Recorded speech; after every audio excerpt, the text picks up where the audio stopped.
जब हम एक मंजिल तय करते हैं और उस मंजिल तक पहुंचने के लिए कड़ी मेहनत करते हैं, अपनी जान लगा देते हैं, तो हमें सफलता की राह पर आगे बढ़ने से कोई नहीं रोक सकता। भारतीय वैज्ञानिकों की मेहनत और अंतरिक्ष में बढ़ते कदम अंतरिक्ष में भारत के उज्जवल भविष्य का संकेत हैं। सुप्रभात, मैं हूं आपके साथ शालिनी खंडेलवाल।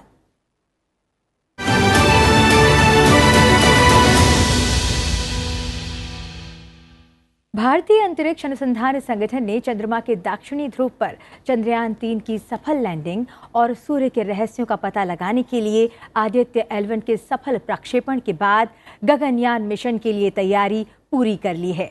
अंतरिक्ष में भारत के पहले मानव मिशन गगनयान के लिए इसरो आज पहला कदम बढ़ा रहा है।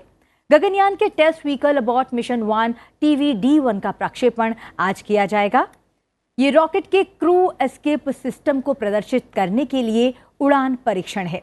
ये प्रणाली अंतरिक्ष यात्रियों को किसी भी आपात स्थिति में सुरक्षित रूप से अंतरिक्ष यान से बाहर निकालने में मदद करेगी।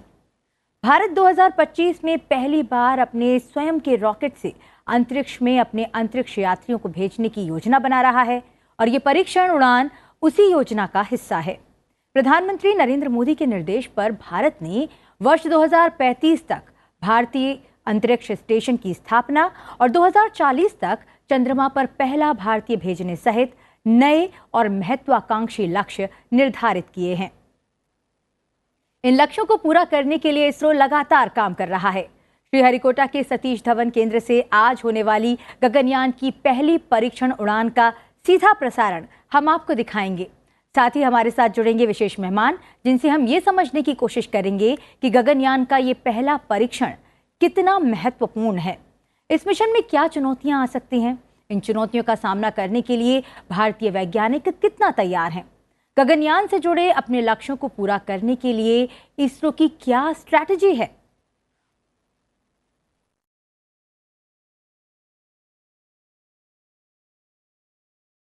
और साथ ही ये जानेंगे कि इस अंतरिक्ष मिशन से भारत को क्या फायदा हो सकता है। इसरो गगनयान मिशन के लिए परीक्षण उड़ान TVD-1 को सुबह करीब 8 बजे लॉन्च किया जाएगा और आज के इस परीक्षण में क्रू मॉड्यूल को परखा जाएगा, जिसमें क्रू एस्केप प्रणाली भी शामिल है। गगनयान का ये हिस्सा 3 भारतीय अंतरिक्ष यात्रियों को अंतरिक्ष में ले जाने में उपयोग होगा। इसमें क्रू मॉड्यूल की उड़ान, उसे वापस उतारने और समुद्र से रिकवर करने की प्रक्रिया भी शामिल होगी। मॉड्यूल को वापसी में बंगाल की खाड़ी में उतारा जाना है। इसे भारतीय नौसेना रिकवर करेगी। इसके लिए 9 सैनिकों का गोताखोर दल बनाया गया है। एक जहाज को भी तैयार किया गया है। तो चर्चा से पहले जान लेते हैं कि TVD-1 क्या है। टेस्ट व्हीकल अबॉट मिशन 1 को यह नाम दिया गया है। ये एक सिंगल स्टेज टेस्ट व्हीकल है जो लिक्विड फ्यूल से संचालित होता है। ये एक मॉडिफाइड विकास इंजन का इस्तेमाल करता है। इसमें क्रू मॉड्यूल CM और क्रू एस्केप सिस्टम यानी CES शामिल है। अब जानते हैं क्रू मॉड्यूल और क्रू एस्केप सिस्टम की कुछ विशेष बातें। TVD-1 क्रू मॉड्यूल एक सिंगल वॉल अनप्रेशराइज्ड एल्यूमिनियम स्ट्रक्चर है। क्रू मॉड्यूल का वजन 4520 किलो है। इसमें पायरो सिस्टम के साथ कुल 10 पैराशूट हैं। 17 किलोमीटर की ऊंचाई पर रॉकेट से ये अलग होगा। रिकवरी एड के तौर पर इसमें समुद्री मार्कर्स और लोकेशन ट्रांसमीटर भी शामिल हैं। अब तक क्रू एस्केप सिस्टम को धरती पर लाने वाले पैराशूटों के 12 टेस्ट किए गए हैं। श्रीहरिकोटा लॉन्च सेंटर से लॉन्च के बाद 10 किलोमीटर दूर बंगाल की खाड़ी में ये गिरेगा। लॉन्चिंग से लेकर क्रू मॉड्यूल को बंगाल की खाड़ी तक उतरने में 9 मिनट का समय लगेगा। और इस महत्वपूर्ण मिशन पर चर्चा के लिए हमारे साथ स्टूडियो में मौजूद हैं DRDO के former chief controller R&D doctor W सेल्वामूर्ति। नमस्कार जी। आप 40 वर्षों तक DRDO में रहे और उसके बाद वर्तमान में MIT यूनिवर्सिटी के प्रेसिडेंट हैं। आपका बहुत बहुत स्वागत है। Thank you. डॉक्टर साहब, सबसे पहले तो आपसे ये जानना चाहेंगे कि आज जो गगनयान मिशन का जो पहला परीक्षण होना जा रहा है वो कितना महत्वपूर्ण है? हमारा देश अभी एस्पिरेशनल इंडिया हो गया, क्योंकि G20 प्रेसिडेंसी और चंद्रयान 3 सक्सेसफुल हुआ था और इकोनॉमिक डेवलपमेंट हो रहा है, और हमारा डिफेंस टेक्नोलॉजीज़ के ऊपर भी काफ़ी एडवांसमेंट हो रहा है। इसी से हम मिलिट्री पावर, इकोनॉमिक पावर, अभी नॉलेज पावर, ये तीनों फील्ड्स में हमारा भारत आगे बढ़ रहा है जी।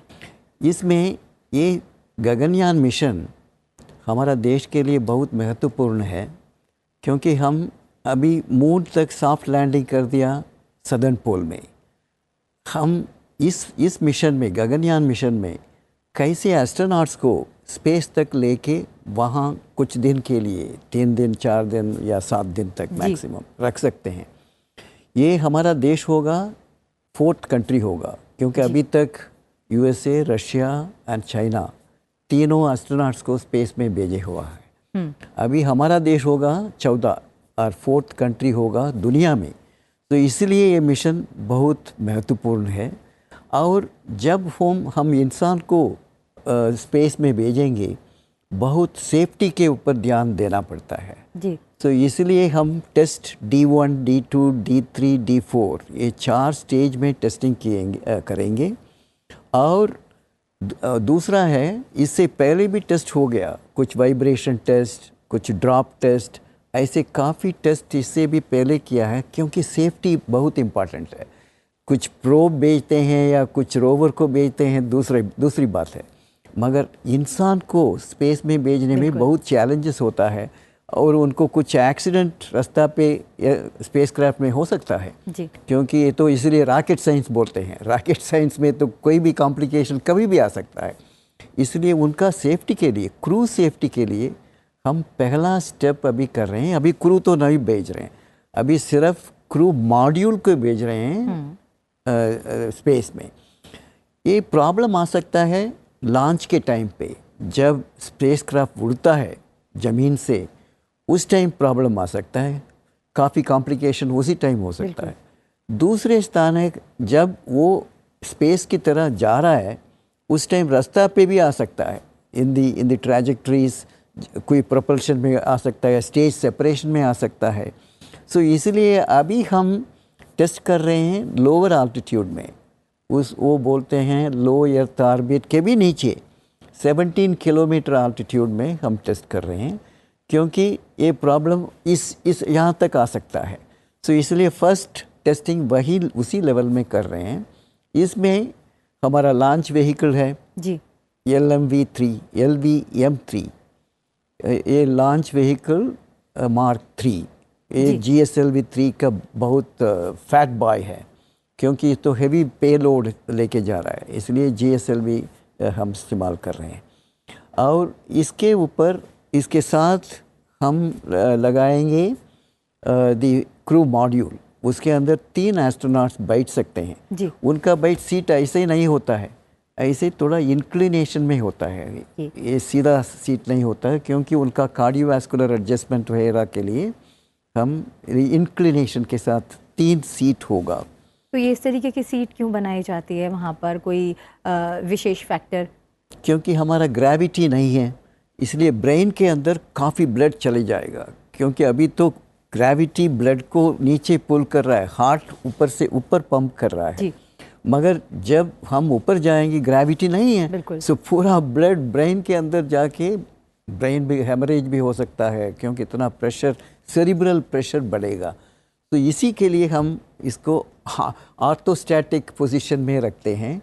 इंक्लाइन सीट्स होता है, तो उसमें लगाए 3 क्रू होंगे, एक फीमेल क्रू भी हम इसमें एस्ट्रोनॉट में भेजने वाले हैं, 2 मेल और एक female crew S Indian astronauts. बिल्कुल, देश जिस तरीके से नारी शक्ति वंदन कर रहा है, और ऐसे में हमारी जो क्रू जाएगी 2025 में भेजने की योजना बनाई गई है गगनयान मिशन को। इसमें 2 मेल जो रहेंगे अंतरिक्ष यात्री, उनके साथ में एक महिला अंतरिक्ष यात्री भी रहेंगी, ऐसा हमें बताया।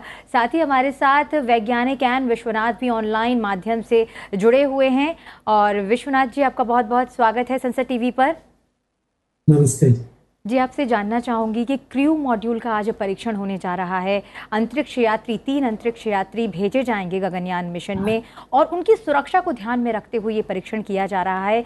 तो इसके लिए तैयारी करने के लिए किन किन पैरामीटर पर वो खरे उतरते हैं? क्या कुछ तैयारियां अभी से की जा रही हैं उन अंतरिक्ष यात्रियों के लिए? We are doing this test in a stepped manner to achieve the final goal of putting the humans in space. So the starting point is the main criteria in this program is the safety of the crew members. That is very, very important. And in space systems, we cannot have any kind of failures. There is no scope for any failure in the space system.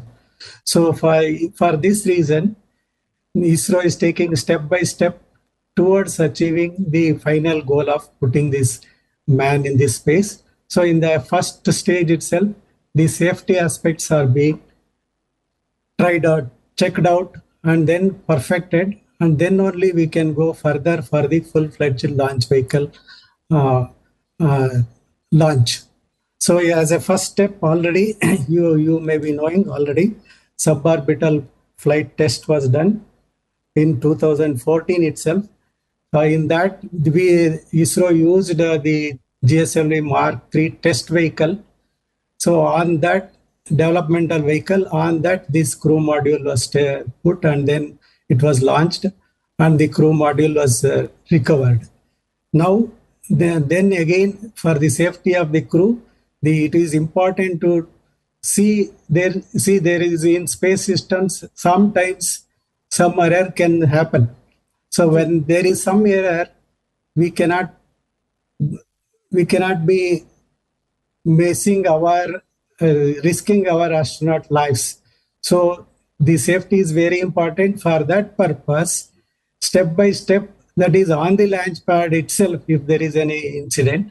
So how to escape and save the astronauts from that incident, bad incident, unfortunate incident, is the test that was done.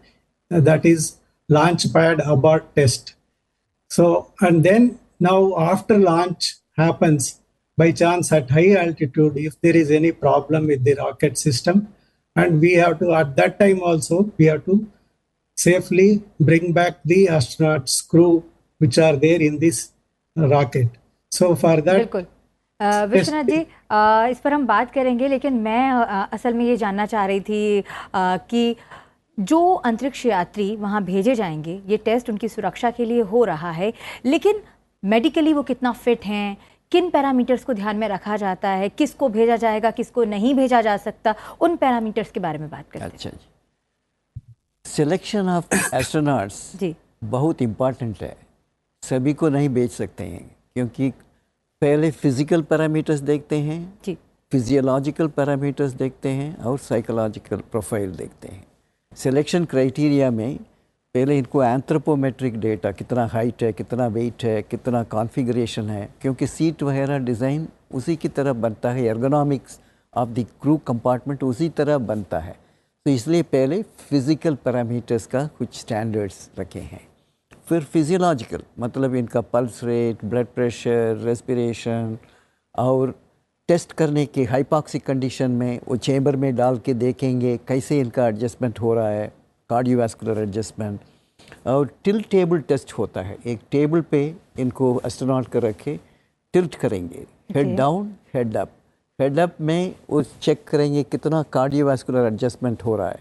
तो ये physiological test parameters, पहले वो fitness है, physical fitness, physical parameters, anthropometry, फिर physiological parameters. उनका थोड़ा hypoxia हो गया, ऑक्सीजन कम हो गया, कैसे इनका सिस्टम एडजस्ट करता है, क्योंकि वो भी हो सकता है, क्योंकि ऑक्सीजन तो सिलेंडर से आता है या ऑक्सीजन जनरेट होता है अंदर, सो कार्बन डाइऑक्साइड को निकलना जाता है।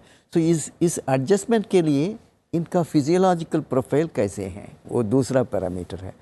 तीसरा है साइकोलॉजिकल पैरामीटर्स, क्योंकि स्पेस में 7 दिन इतना छोटा कैप्सूल के अंदर रहना है, क्लस्ट्रोफोबिक एनवायरनमेंट है, so sensory deprivation, isolation, monotony, separation from family, fear of the unknown, ये सब साइकोलॉजिकल पैरामीटर्स हैं। जी।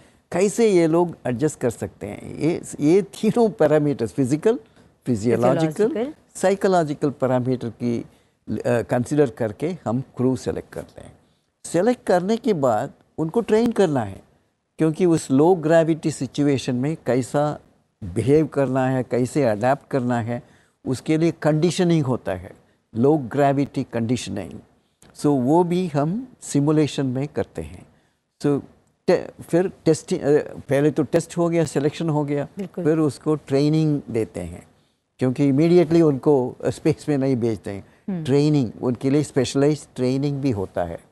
उसके बाद हम फूड देना है, what type of food, what type of water, और इनका वेस्ट मैनेजमेंट कैसे करना है, और ऑक्सीजन कैसे देंगे, कार्बन डाइऑक्साइड को कैसे ऑब्जर्व करेंगे, टेम्परेचर को ठीक रखना है, प्रेशर को ठीक रखना है। ये सब चैलेंजेस है। जब ह्यूमन को अंदर भेजेंगे, मशीन को भेजेंगे, तो ये ना देखें क्या टेम्परेचर होना चाहिए, अर्थ में कितना टेम्परेचर है, उसी टेम्परेचर, प्रेशर, ये सब ये क्रू कंपार्टमेंट के अंदर क्रिएट करना है, बहुत बड़ा चैलेंज है। सो ये सब करके फिर हम स्पेस में भेजते हैं। बिल्कुल सिल्वा मूर्ति जी, और हमने बात की कि मानव के लिए अंतरिक्ष में क्या कुछ चैलेंजेस हैं और उन चुनौतियों से निपटने के लिए उनको अभी तैयार किया जाए, उसके लिए उनका प्रशिक्षण जारी है। हम क्रू मॉड्यूल का भी प्रशिक्षण कर रहे हैं कि अगर कोई विपरीत स्थिति आ जाती है तो कैसे हमारे अंतरिक्ष यात्रियों की जीवन की हम रक्षा कर सकें। लेकिन बात करें अगर गगनयान मिशन की चुनौतियों की, ओवरऑल जो भी चैलेंजेस हैं इस मिशन के दौरान, तो विश्वनाथ जी आपसे जानना चाहूँगी कि भारतीय वैज्ञानिकों के सामने इस मिशन को लेकर क्या कुछ चुनौतियाँ रहीं। वो बहुत लंबे समय से इस पर काम कर रहे हैं, कोविड की वजह से इस मिशन में थोड़ा सा ज़्यादा समय भी लगा। अब 2025 का लक्ष्य तय किया गया है जब मानव के साथ अंतरिक्षयान को गगनयान के जरिए भेजा जाएगा, और ये भारत का पहला स्वदेशी मिशन होगा जिसमें स्वदेशी यान से ही अंतरिक्ष यात्री पहुंचेंगे। तो क्या कुछ चुनौतियां रही वैज्ञानिकों के सामने? There are so many challenges that are there for the scientists to work on. If you remember, actually in 2007 itself, there was a developmental effort in this direction, that one experiment was conducted, satellite recovery experiment. That is, we sent a satellite onto the orbit, and then it was deorbited, and then it was brought down, and then it was collected in this Bay of Bengal. That is to see how we can recover the satellite from the space. It is like a crew module only. You can say it is, yes, it was called SRE, Satellite Recovery Experiment. So there also parachutes were used, and there was a lot of technologies developed at that time also. That is the heat resisting tiles which are put on the module, and then the recovery system, and again the buoyancy float system. All those things were developed at that time. So we are aiming towards this and slowly developing one by one technology. And now there are so many challenges. We are, as already Selva Mahathan was telling, that the requirement of training the astronaut is also very, very important. They have to be physically, mentally, in all aspects, they have to be trained. And technically seeing, we have not tried out all the human support systems. So that is very, very important, because as we required, we have to maintain the correct pressure inside the capsule, and the thermal control system has to be maintained. All those systems have to be developed for the first time. And moreover, the recovery system itself, slowly we are going towards that. As a module, you are seeing already now, it is a dummy module, crew module, which is going to be launched and then recovered. So it is some part of recovery. In the actual case also, the astronauts will come down in this sitting in the recovery capsule, and then the capsule will come down deorbited and then slowly brought down, and the parachutes will start will deploy, and then slow down the velocity of the module, and then it will splash down in the sea. So this is also a step towards the development. This recovery technology itself, we are developing towards that. And then the more important is the safety aspect in this launch vehicle. Whatever launch vehicle we use for launching the satellite, straight away we cannot use them. We have to develop them and qualify them to human rated vehicle, as a human rated vehicle. So that in that step also ISRO is already doing the tests, and it has already qualified the LMV rockets for human space rating. So that is also a very, very important. We cannot go in the same manner as we launch the satellites, because there that human safety is not involved if we are launching the satellites. Here, crew safety is very, very important. So we have to rate the vehicle also to the human rated vehicle. So that itself is a separate technology, and the separate developments and tests are required.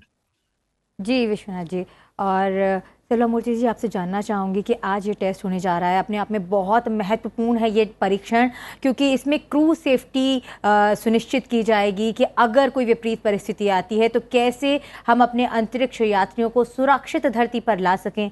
नौसेना को भी तैनात किया गया है कि जब बंगाल की खाड़ी में पैराशूट से वो उतरें तो कैसे उनको वहाँ से रेस्क्यू किया जा सके।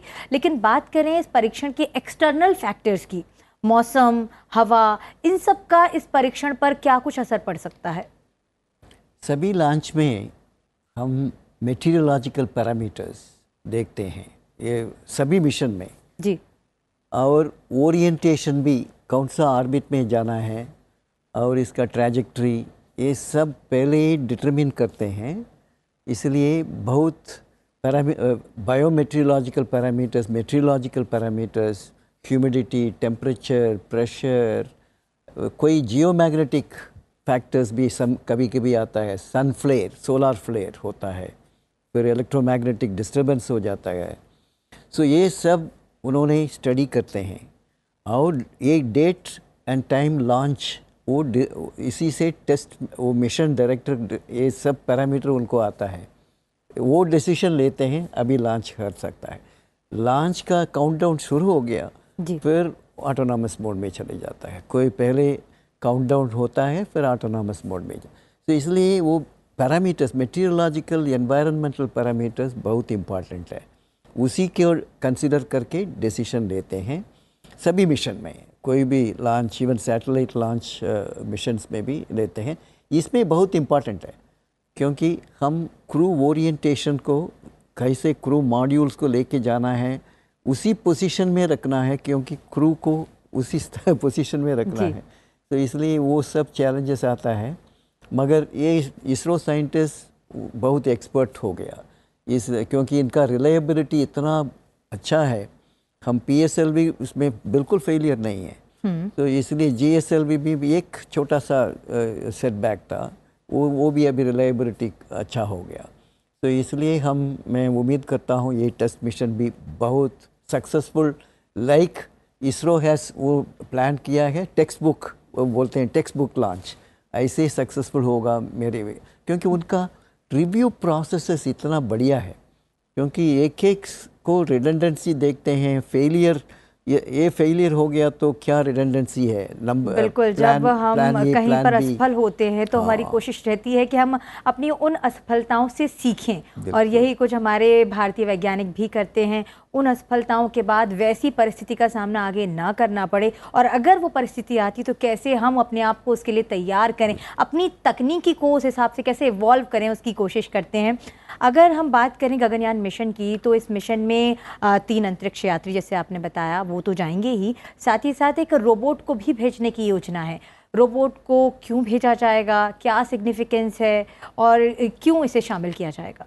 रोबोट को उससे पहले भेजेंगे जी, क्योंकि एस्ट्रोनॉट के साथ नहीं होगा, क्योंकि पहले एस्ट्रोनॉट को भेजने से पहले एक डमी, ये बोलते हैं मैनिकिन, मैनिकिन को भेजेंगे। आदमी जैसा बैठेगा और उनका टेम्परेचर, प्रेशर, ब्लड प्रेशर, ये सब मॉनिटर होगा, क्योंकि उनका वाइटल साइन मॉनिटरिंग के लिए ज़रूरत है। हार्ट रेट, इलेक्ट्रोकार्डियोग्राम करते हैं, फिर रेस्पिरेशन, कैसा इनका ब्रीथिंग है वो मेजर करते हैं, बॉडी टेम्परेचर मेजर करते हैं जी। और ये सब उन ब्लड प्रेशर भी मेंटेन करते हैं। ब्लड प्रेशर फ्लक्चुएट होगा क्योंकि ऊपर जाने के टाइम पे वहाँ पे तो ग्रेविटी नहीं है, इसलिए ज़्यादा प्रेशर वेरिएशन भी होगा, प्रेशर बढ़ेगा, सो ब्लड प्रेशर भी मॉनिटर करते हैं। सो ये सब मॉनिटर करने के लिए डमी आदमी जैसा लाइक रोबो आप बोल सकते हैं या मैनिक्यून बोल सकते हैं, उसमें ये पूरा पैरामीटर्स मॉनिटर करके ये सिग्नल नीचे तक ग्राउंड स्टेशन में आना है टेलीमेट्री से। सो ये सब टेस्ट करेंगे पहले, जिससे उनको एस्ट्रोनॉट्स को स्पेस में भेजने से पहले ये सब मैनिक्यून के दूसरा टेस्ट होगा, इसके बाद वो मैनिक्यून के साथ जाएगा और उनको भी टेस्ट करेंगे टेम्परेचर। अभी इस प्रोग्राम में जी सरफेस टेम्परेचर, आउटसाइड टेम्परेचर कितना है, ये क्रू मॉड्यूल के अंदर कितना टेम्परेचर होता है क्योंकि बहुत ठंड होगा बाहर, और ये क्रू री एंट्री होगा क्रू कंपार्टमेंट, बहुत बड़ा टेम्परेचर 2000 डिग्री सेल्सियस आएगा क्योंकि री एंट्री होता है ना, उसमें फ्रिक्शन आता है, इतना एटमॉस्फेरिक फ्रिक्शन आ जाता है, उसमें काफ़ी टेम्परेचर बढ़ेगा। इसके अंदर कितना टेम्परेचर आएगा, 2000 बाहर होगा इस सरफेस के अंदर जी। क्रू मॉड्यूल के सरफेस में इतना टेम्परेचर होगा, कितना अंदर होना चाहिए। इसलिए उन्होंने कहा था वो कार्बन कंपोजिट वो टाइल्स होता है, उससे इंसुलेट करते हैं। जस्ट हमारा लॉन्ग रेंज मिसाइल है अग्नि मिसाइल, 5000-6000 किलोमीटर दूर तक जाता है, वो ऊपर स्पेस में जाके री एंटर करता है जी। उसमें कोन में इतना टेम्परेचर आ जाता है 2000 से ऊपर भी डिग्री सेल्सियस।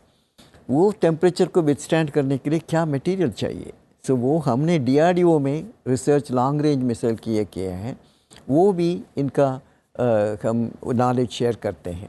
सिमिलरली रिकवरी हम पैराचूट्स हम बनाते हैं डीआरडीओ में जी। पैराचूट्स टैंक को ड्रॉप करने के लिए, व्हीकल को, कॉम्बैट व्हीकल को ड्रॉप करने के लिए हमने बहुत पैराचूट सिस्टम बनाया है।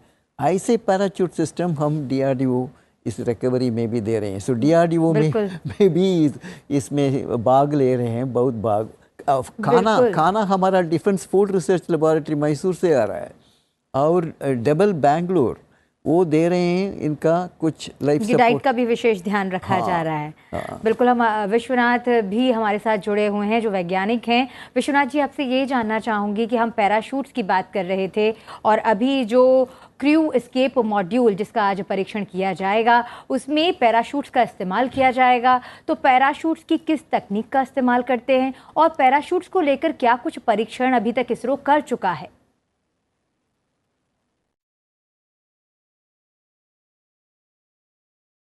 His mic is muted. From the separation of the crew module to the splashdown. So if you see, there will be two cover opening parachutes that will be deployed first, and after that again there will be drogue parachutes.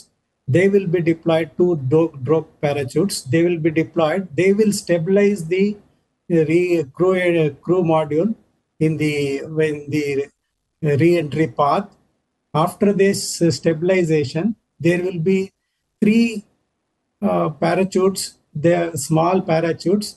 They will be deployed. They will drag out the main parachutes, and the three parachutes will support the total crew module and bring down the velocity further down till the splashdown.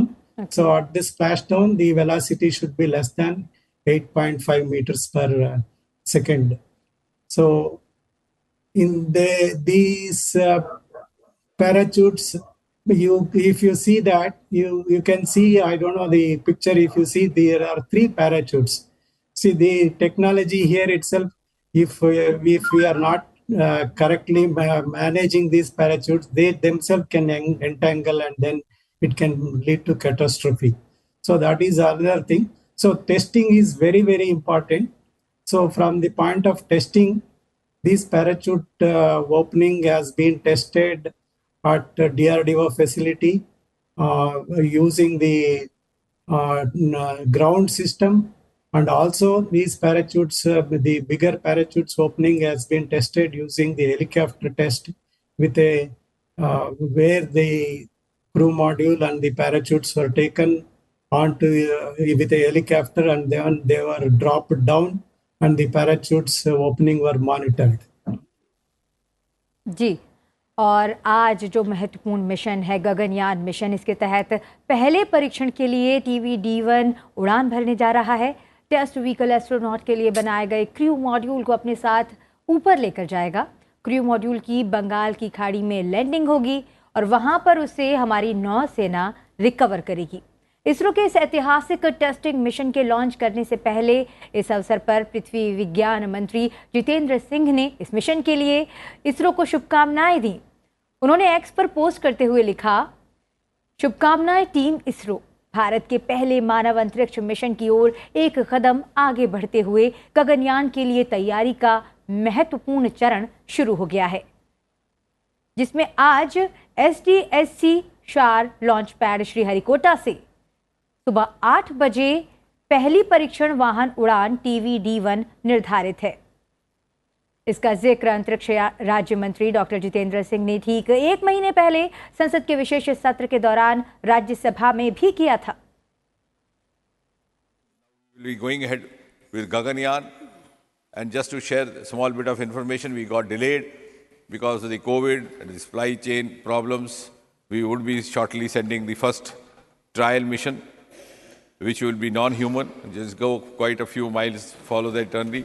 Then the second human mission will again be non-human, but it will mimic a human mission. It will be a robo mission with a female robo scientist, Vayomitra, maybe possibly by the beginning of next year. And finally, as was being said by the honorable member, in 2024, Gaganyaan, the first human being. केंद्रीय मंत्री जितेंद्र सिंह के राज्यसभा में इस बयान से बहुत पहले गगनयान के ऐतिहासिक अभियान के बारे में प्रधानमंत्री नरेंद्र मोदी ने साल 2018 में स्वतंत्रता दिवस के दिन लाल किले के प्राचीर से घोषणा की थी। आइए सुनते हैं कि क्या कहा था प्रधानमंत्री नरेंद्र मोदी ने उस समय। इस लाल किले की प्राचीर से मैं देशवासियों को एक खुशखबरी सुनाना चाहता हूं। हमारा देश अंतरिक्ष की दुनिया में प्रगति करता रहा है, लेकिन हमने सपना देखा है, हमारे वैज्ञानिकों ने सपना देखा है, मां भारत का कोई संतान, चाहे बेटा हो या बेटी, कोई भी हो सकता है, वे अंतरिक्ष में जाएंगे, हाथ में तिरंगा झंडा लेकर के जाएंगे। आजादी के 75 साल के पहले इस सपने को पूरा करना है।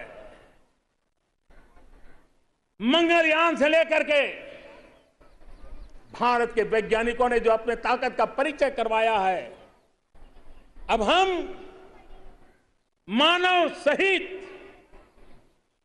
गगनयान लेकर के चलेंगे, और ये गगनयान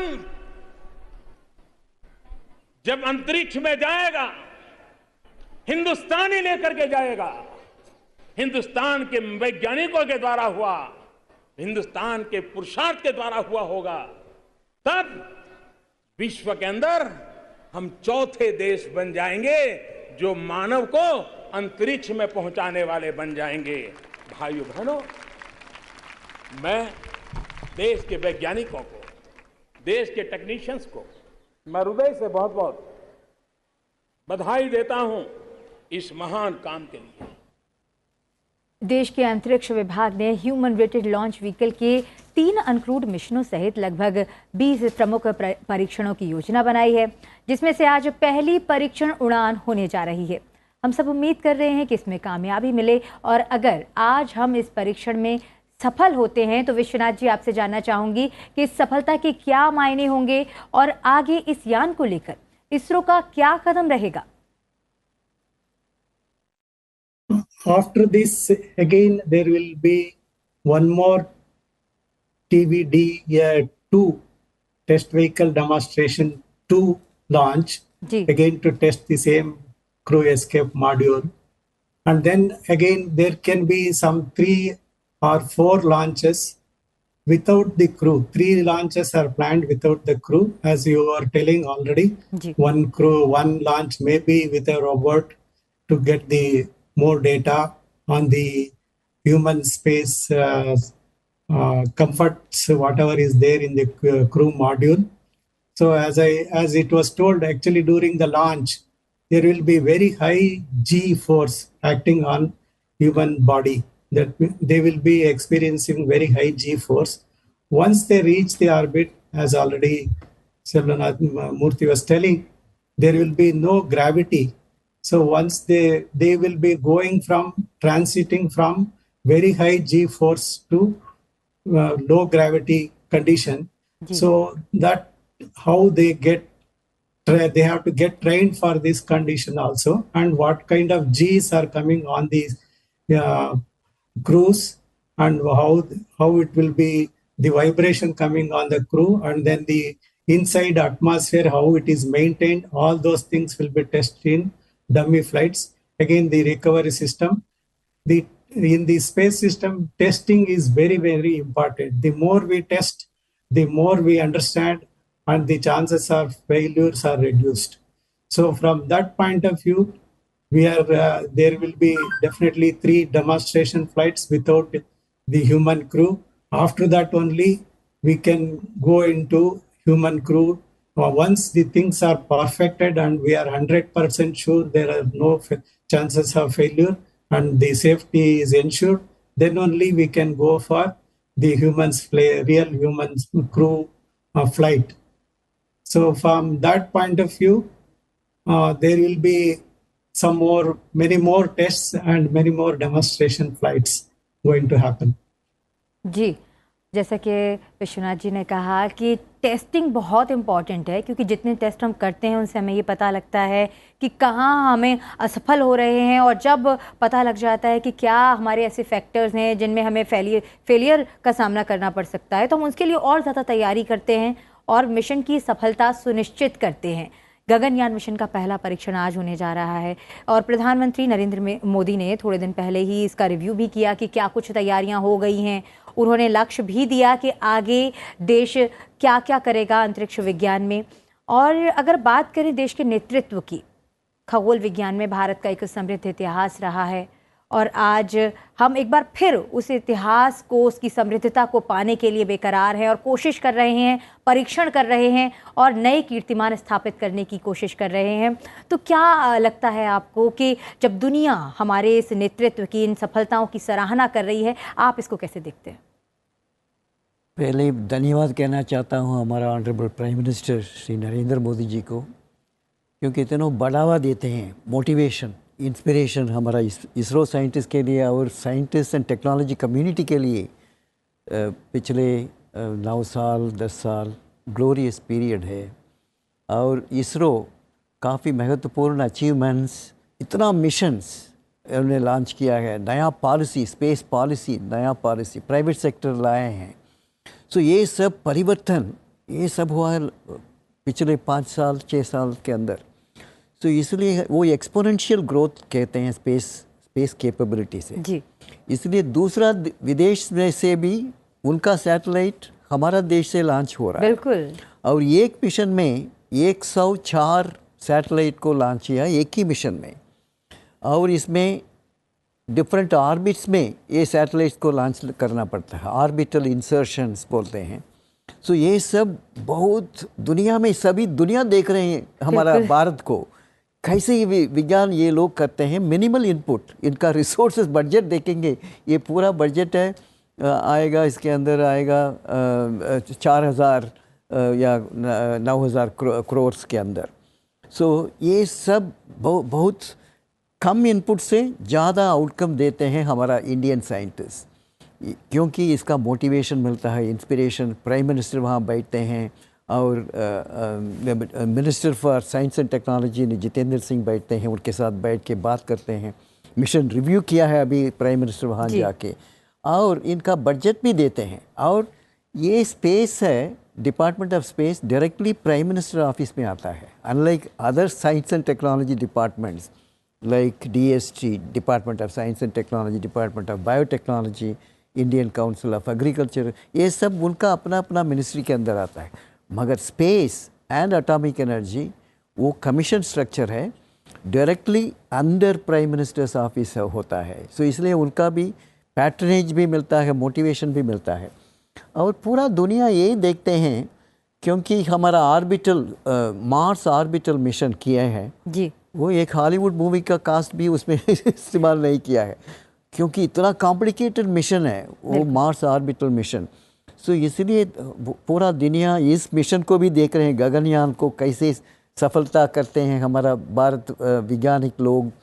और इसमें पूरा डिपार्टमेंट्स भी लाइक DRDO भी मदद करते हैं, और दूसरा industries like Hindustan aeronautics limited which is a defence PSU, and similarly we have L&T, Larsen and Toubro, and we have the other Tatas. So ये सब हमारा इंडस्ट्रीज भी उनका स्ट्रेंथ बढ़ गया। सो इसलिए हम प्राइवेटाइजेशन एक रेवोल्यूशनरी पॉलिसी है, क्योंकि प्राइवेट सेक्टर आ जाएंगे तो अभी स्काई रूट आ रहा है और वो लॉन्च व्हीकल बना रहे हैं।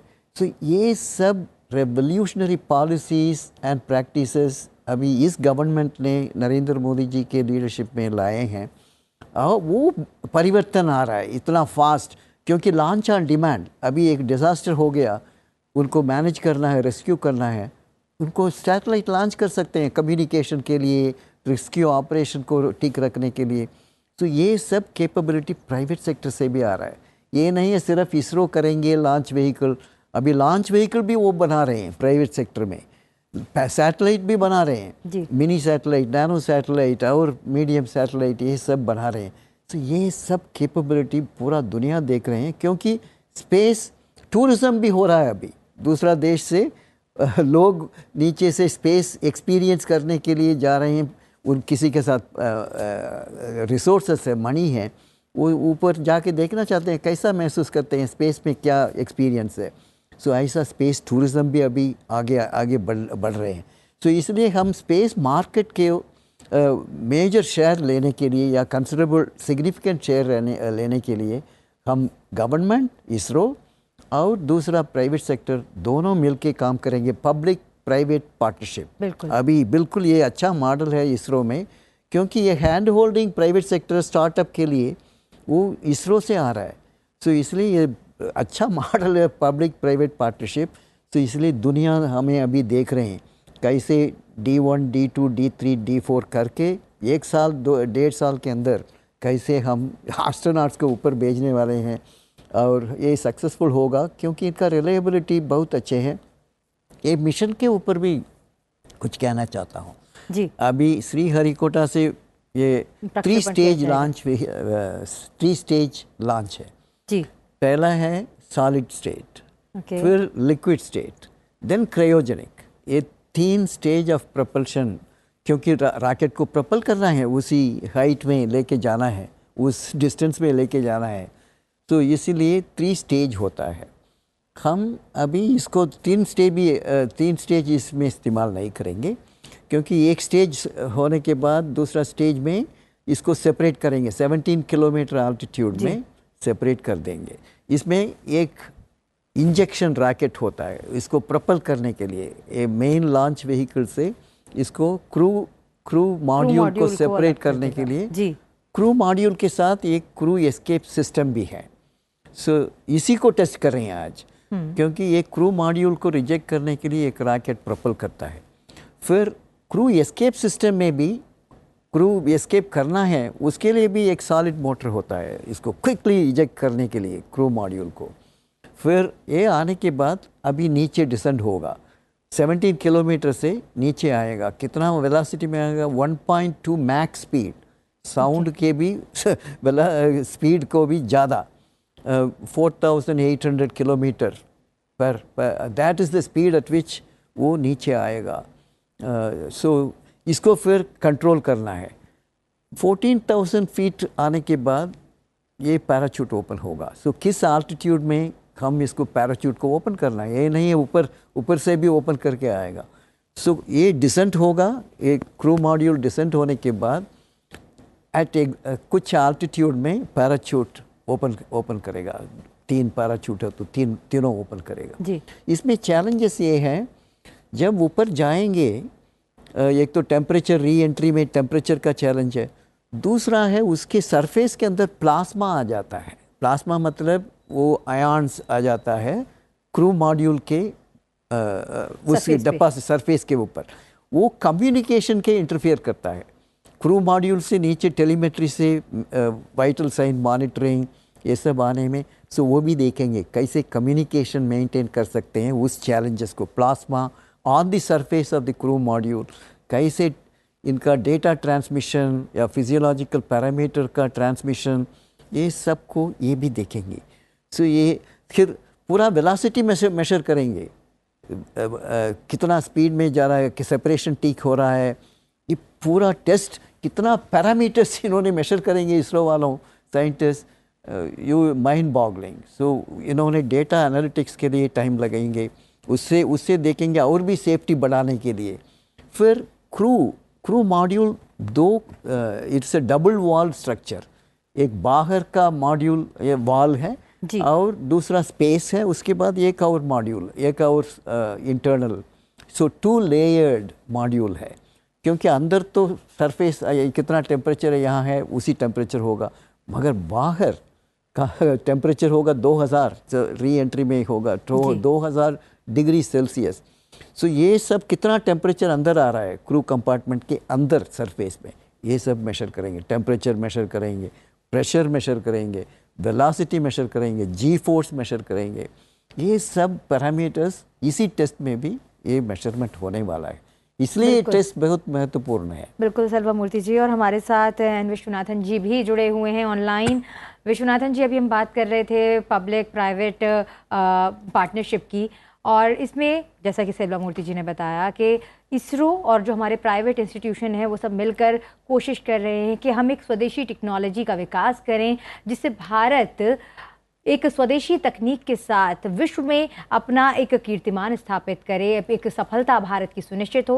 हालांकि भारत ने पिछले समय में चंद्रयान 3 और जो आदित्य L1 का सफल प्रक्षेपण किया, उससे कहीं ना कहीं विश्व में ये निश्चित हो गया है कि भारत अंतरिक्ष विज्ञान में प्रगति कर रहा है और आगे बढ़ने का जो शक्ति है वो रखता है।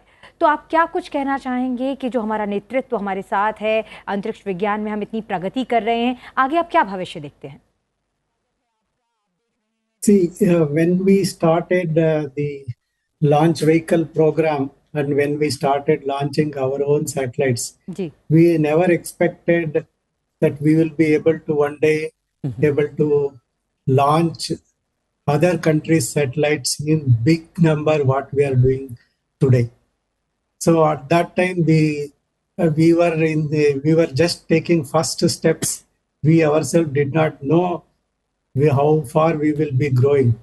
Luckily, the growth is never ending, and ISRO is growing in leaps and bounds.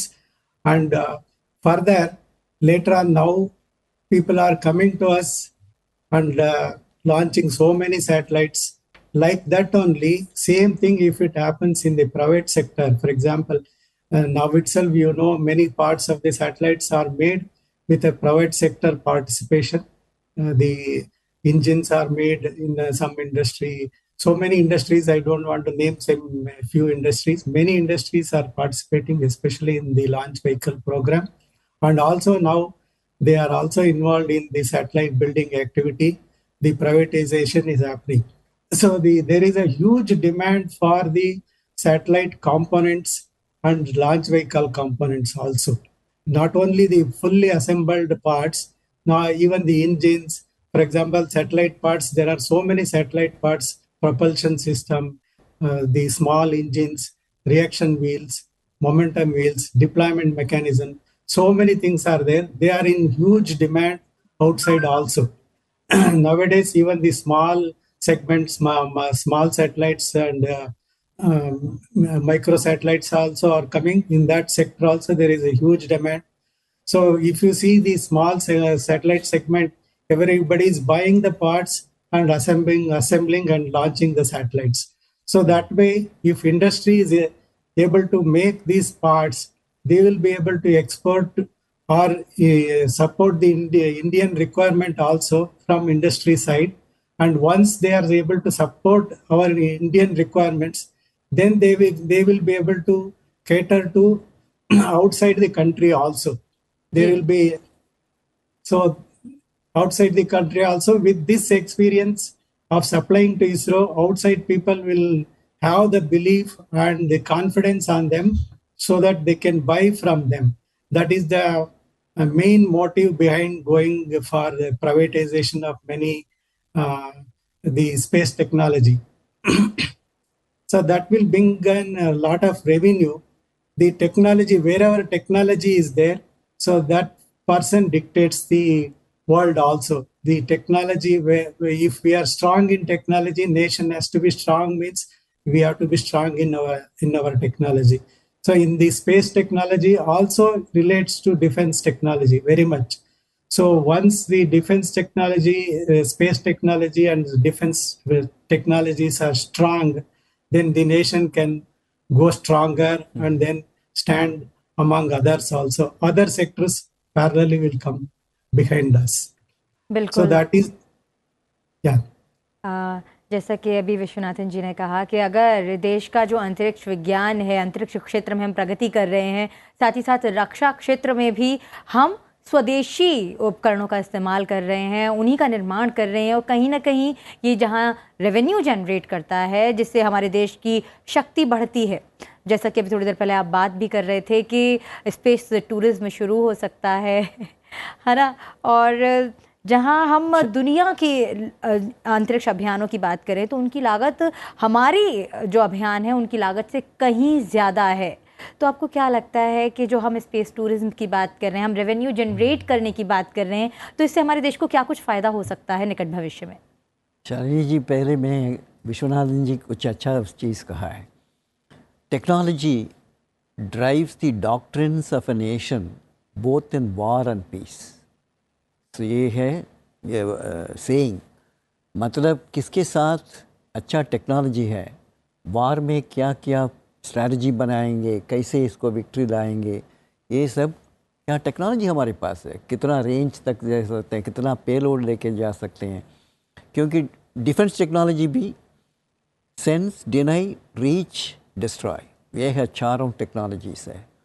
तो इसमें भी टेक्नोलॉजी आता है, कितना कैसे इनको सेंस कर सकते हैं, एनिमी क्या कर रहा है वो हमारे ऊपर सेंस करेंगे तो डिनाई करना है, काउंटर मेजर्स, फिर उनके साथ रीच करना है, कितना फास्ट वहाँ पहुँच के उनको एनिमी को न्यूट्रलाइज कर सकते हैं। Reach, missiles, aircraft, all this drones, ये सब रीच, देन डिस्ट्रॉय, आर्म्स, अम्युनिशंस। सो ये टेक्नोलॉजी डिफेंस के लिए है।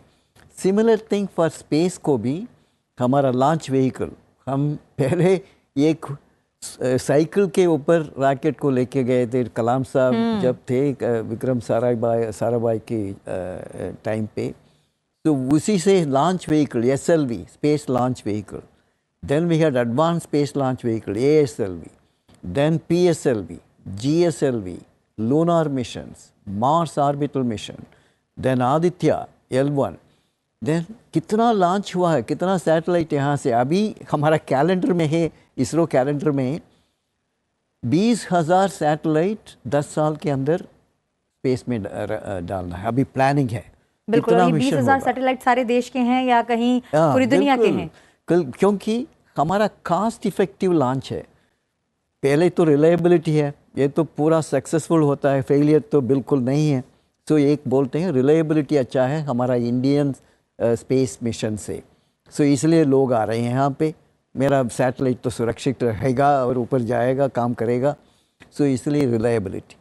दूसरा है कास्ट, एक मिशन सैटेलाइट को दूसरे लॉन्च व्हीकल किसी देश को देना है, बहुत चार्ज करते हैं। हमारा चार्ज कॉम्पिटिटिव है, कास्ट इफेक्टिव है, इसीलिए दो विनिंग फैक्टर हमारा मार्केट लाने के लिए हमारा देश के लिए रिलायबिलिटी, कास्ट इफेक्टिवनेस, जिससे मैं उम्मीद करता हूँ हमारा देश के लिए बहुत बिजनेस बढ़ेगा। क्योंकि अभी प्राइवेट सेक्टर आ गया, वो प्रॉफिट मांगते हैं, क्या बिजनेस लाएंगे, दूसरे कंट्री से सैटेलाइट बनाने के लिए या लॉन्च व्हीकल बनाने के लिए। कुछ लॉन्च के लिए इसरो के लिए जाने के लिए ज़रूरत ही नहीं है, प्राइवेट इंडस्ट्री में जाएंगे, वो लॉन्च करेंगे। तो इसलिए मैं सोचता हूँ विदेश का काफ़ी रश होगा हमारा देश के ऊपर। प्राइवेट सेक्टर में रिलायबिलिटी प्रूव हो गया, सिस्टम एस्टैब्लिश हो गया, quality control, quality assurance, cost, then दूसरे विदेश से बहुत काम इंडिया पे आएगा। बिजनेस मार्केट, वर्ल्ड मार्केट को हम भारत बहुत अच्छा स्थान में आ जाएगा। मैं उम्मीद 5-10 साल में हम पहला नंबर पे आना है। ये नहीं अभी 14 नंबर पे हैं, ये हमारे पास है, हमारा दिमाग है, हमारे साथ वेदास, उपनिषद, भगवत गीता, योगा, आयुर्वेदा सब कुछ हमारा देश में था। बिल्कुल, खगोल विज्ञान में हमारा समृद्ध इतिहास था, वराह मिहिर हुए, आर्यभट्ट हुए, इतना समृद्ध इतिहास था। और हम कोशिश कर रहे हैं कि हम दुनिया में एक अच्छा मुकाम हासिल करें अंतरिक्ष विज्ञान में। और जहां आपने बात की रिलायबिलिटी की, कॉस्ट इफेक्टिवनेस की, तो मुझे लगता है कि आने वाले समय में पूरी दुनिया सिर्फ भारत को देखेगी और भारत की मदद भी लेगी, जैसा कि अभी हमें देखने को भी मिल रहा है कि भारत दूसरे देशों के सैटेलाइट्स को भी अंतरिक्ष में भेज रहा है। अगर हम बात करें 2035 का लक्ष्य जो प्रधानमंत्री ने हमें निर्देश दिया है कि 2035 तक हमें भारतीय अंतरिक्ष स्टेशन बनाना है, तो उसके लिए आपको क्या लगता है कि हमें किस दिशा में काम करने की ज़रूरत है? क्या कुछ चुनौतियां भारतीय वैज्ञानिकों के सामने हो सकती हैं और किस स्ट्रैटेजी के साथ हमारे वैज्ञानिकों को काम करना होगा? अभी इसरो का रीयूजेबल व्हीकल्स, अभी स्पेस लॉन्च तो एक बार चला गया तो वहीं पे हैं, अभी व्हीकल वापस भी आना है। सो रीयूजेबल स्पेसक्राफ्ट, वो टेक्नोलॉजी अभी तैयार कर रहे हैं। हमारा इसरो साइंटिस्ट ऑलरेडी वो काम पे लगा हुआ है। उनका रोड मैप, हमारा देश का, भारत का space road map is very clear. उनका मिशन माइलस्टोन्स क्या अचीव करना है, ये सब पहले लॉन्ग टर्म रोड मैप बनाते हैं। इसलिए 2035 में इंटरनेशनल स्पेस स्टेशन हमने बनाना है मतलब बनाना है, सक्सेस बाय कंपल्शन। एक बार प्राइम मिनिस्टर कह दिया तो इसमें होगा। मैं इंटरनेशनल स्पेस स्टेशन में हम पहले कैसा मटेरियल को नीचे से लेके जाएंगे, क्योंकि मटेरियल स्पेस स्टेशन बनाने के लिए मटेरियल्स चाहिए। वो मटेरियल, उसका temperature, the environmental factor, plasma, solar radiation, cosmic radiation, ये सबको विथस्टैंड करने के लिए वो मटेरियल होना चाहिए स्पेस स्टेशन का, बिल्डिंग मटेरियल्स। और दूसरा है कैसे इसको प्री फैब्रिकेटेड एंड असेंबलिंग, ये नहीं है वहाँ जाके काम करेंगे, प्री फैब्रिकेटेड सिर्फ असेंबल करेंगे। फिर उसके साथ कैसे ये मटेरियल को ट्रांसपोर्ट करेंगे नीचे से, ये चैलेंज है। तो इसलिए हम GSLV ऐसा बड़ा हेवी लिफ्ट लॉन्च व्हीकल हम इस्तेमाल करेंगे वहाँ। उसके बाद इंजीनियरिंग डिज़ाइन कैसे होना चाहिए। स्पेस स्टेशन में तो क्रू रहना है, उनको सपोर्ट सिस्टम रहना है, और स्पेस व्हीकल को टेम्परेचर, एनवायरनमेंटल कंडीशंस अंदर रखने के लिए टेम्परेचर, प्रेशर, ग्रेविटी, ये सब रखना है। फिर उसको खाने पीने के लिए बंदोबस्त, और उसका waste management, urine, faecal matter कैसे डिस्पोज करेंगे उसके लिए, और वहाँ वेजिटेबल ग्रो कर सकते हैं ये भी देखेंगे। और हमारा अमिटी यूनिवर्सिटी से एक बड़ा अच्छा एक्सपेरिमेंट कर रहे हैं जी। एक callus of a plant, stevia plant को हम स्पेस में भेज रहे हैं इस इसरो के साथ। और दूसरा बैक्टीरिया हम बलून से ऊपर से लेके आए थे NCS पुणे से। वो दोनों मटेरियल हम अमिटी यूनिवर्सिटी महाराष्ट्र बॉम्बे से हम स्पेस में भेज रहे हैं। तो इसको इसरो ने, उन्होंने अभी टेस्टिंग वगैरह कर रहे हैं, क्योंकि कैसे फिट करेंगे। सो ये सब एक्सपेरिमेंट वहाँ करेंगे। एक स्टीविया को ये कितना ग्रोथ होता है, रूट लेंथ, शूट लेंथ कैसे बढ़ रहा है, कैसे वेजिटेबल बना सकते हैं, फिर ऐसा एक्सपेरिमेंट वहाँ करेंगे। और कुछ वैक्सीन डेवलप करना है, लो ग्रेविटी में अच्छा जल्दी वैक्सीन बन सकते हैं। कोई ड्रग डिस्कवरी करना है, डेवलपमेंट करना है, स्पेस को इस्तेमाल कर सकते हैं, क्योंकि वहाँ ग्रेविटी नहीं है। सो इसलिए केमिकल एक्सपेरिमेंट भी कर सकते हैं। सो इसलिए इंटरनेशनल स्पेस स्टेशन सिर्फ हमारा कैपेबिलिटी प्रूव करने के लिए नहीं है, उसको हम इस्तेमाल करके और समाज के लिए, लोग के लिए, हमारा ज़िंदगी को, क्वालिटी ऑफ लाइफ को अच्छा बनाने के लिए क्या वहाँ स्पेस एनवायरनमेंट में कर सकते हैं। वो इंटरनेशनल स्पेस स्टेशन में ये काम हमारा इंडियन साइंटिस्ट ने करेंगे और इसका ब्लूप्रिंट तैयार हो रहा है और एफर्ट्स इसरो अभी शुरू कर दिया। बिल्कुल। और हम आपने बात की कि लॉन्च व्हीकल कितना मजबूत होगा, इसमें किन किन फैक्टर्स का ध्यान रखा जाएगा, एक्सटर्नल फैक्टर, तापमान वगैरह के अलावा जो इंजीनियरिंग सिस्टम है वो कितना मजबूत होगा। और सबसे ज़रूरी बात ये है कि इन अध्ययन का, आकलनों का इस्तेमाल किया जाएगा मानव जाति के विकास के लिए।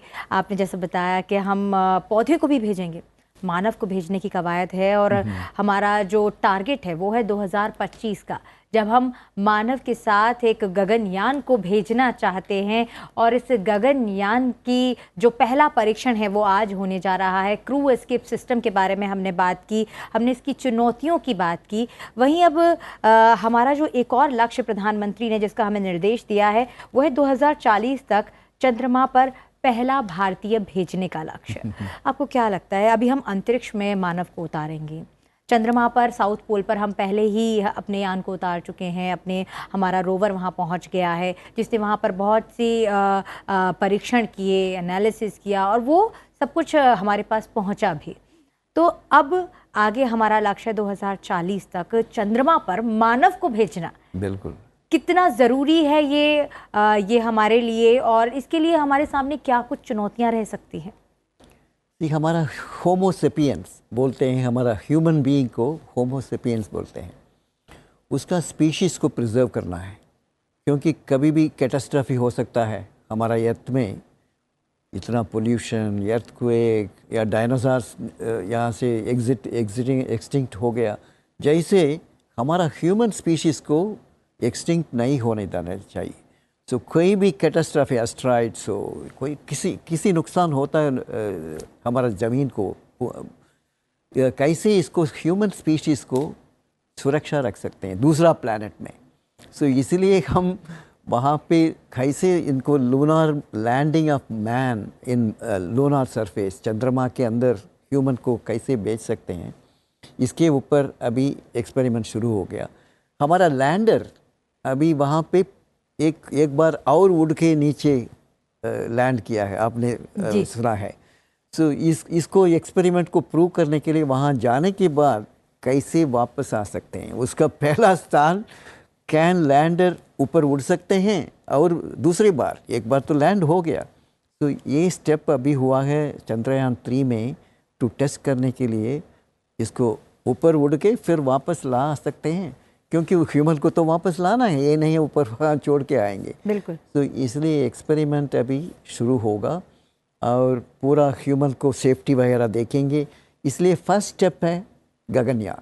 गगनयान स्पेस तक लेके जाएंगे, क्योंकि और भी ऊपर जाना है, मून के अंदर और भी चैलेंजेस है उनको लेके जाने के लिए, क्योंकि उतना बहुत फैक्टर्स है। लैंडर को सेफली लैंड करके इम्पैक्ट ज़्यादा नहीं होना चाहिए, ये सब ह्यूमन लैंडिंग ऑन मून बहुत और कॉम्प्लिकेट, स्पेस सूट काम करना चाहिए, पूरा स्पेस सूट के अंदर ही जा सकते हैं जी।